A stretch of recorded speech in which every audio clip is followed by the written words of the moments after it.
हम नया क्वेश्चन देखते हैं। तो ट्रांजैक्शन देखते हैं पहले।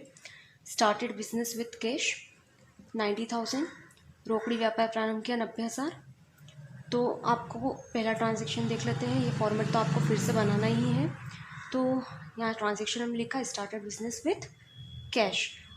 तो अब कैश क्या है? हमारा असेट्स है जो कि बिजनेस में आया है। तो असेट्स के नीचे हम कैश लिख देंगे। दूसरा, बिजनेस स्टार्ट करते समय ये कैश लगाया गया है, तो ये क्या कहलाएगा? आपका कैपिटल कहलाएगा। इसलिए आपके कैपिटल के नीचे भी कितना आ जाएगा? 90,000। ठीक है। इसके बाद सेकेंड ट्रांजैक्शन क्या है? Purchase goods from Atul. Atul से माल क्रय किया। यहाँ मैंने आपको ये हाईलाइट करके रखा हुआ है, ये दिखाने के लिए कि यहाँ कहीं से कहीं तक कैश नहीं लिखा है। जब कैश ना लिखा गया हो और नाम दिया गया हो तो आपको यहाँ समझ जाना है कि ये जो है कोई कैश ट्रांजैक्शन नहीं है, बल्कि ये क्रेडिट ट्रांजैक्शन है। मतलब ये एक उधार का व्यवहार है, ये नगद व्यवहार नहीं है। ठीक है। अब जब नगद व्यवहार होगा तो आपको क्लियर पेमेंट के लिए ऑप्शन बताया गया होगा। या तो कैश लिखा गया होगा या लिखा गया होगा चेक से दिया या बिल से दिया, जो भी होगा वो दिया लिखा गया होगा।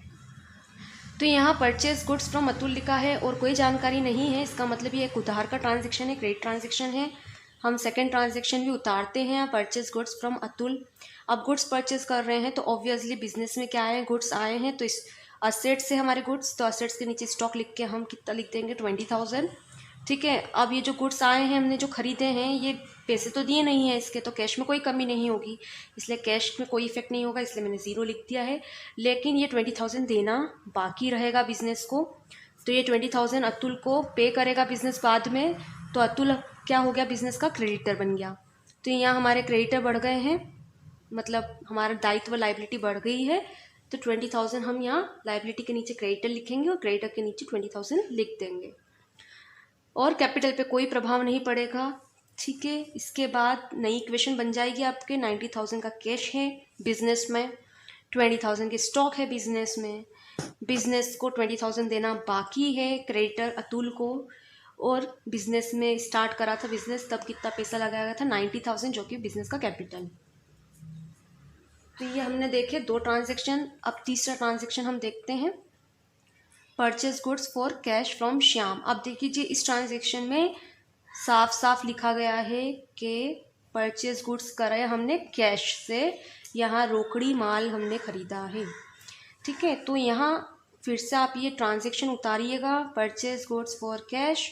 अब आपने गुड्स परचेज करे हैं कैश में, तो बिजनेस के कैश में से कमी तो होगी।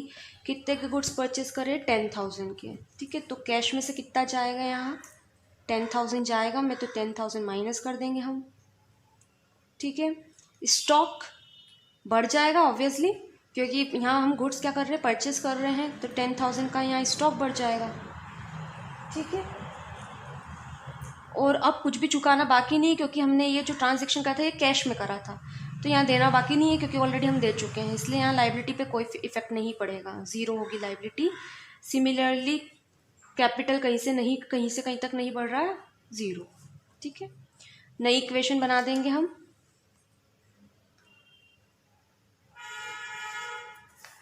ठीक है। तो देख लीजिए 90,000 का कैश था, 10,000 हमने गुड्स खरीदने में लगा दिया, तो कितने का कैश बचा? अब 80,000 का। 80,000 का कैश बचा है। हमारा स्टॉक बढ़ चुका है, 20,000 का था और 10,000 का और ख़रीद लिया हमने, तो 30,000 हो चुका है अब स्टॉक। ठीक है। 20,000 अभी भी देना बाकी है अतुल को, और हमारा कैपिटल कितने का है? 90,000 का। तो आप देख लीजिए दोनों साइड बराबर इक्वल आ रही है, मतलब क्वेश्चन क्या है? करेक्ट है।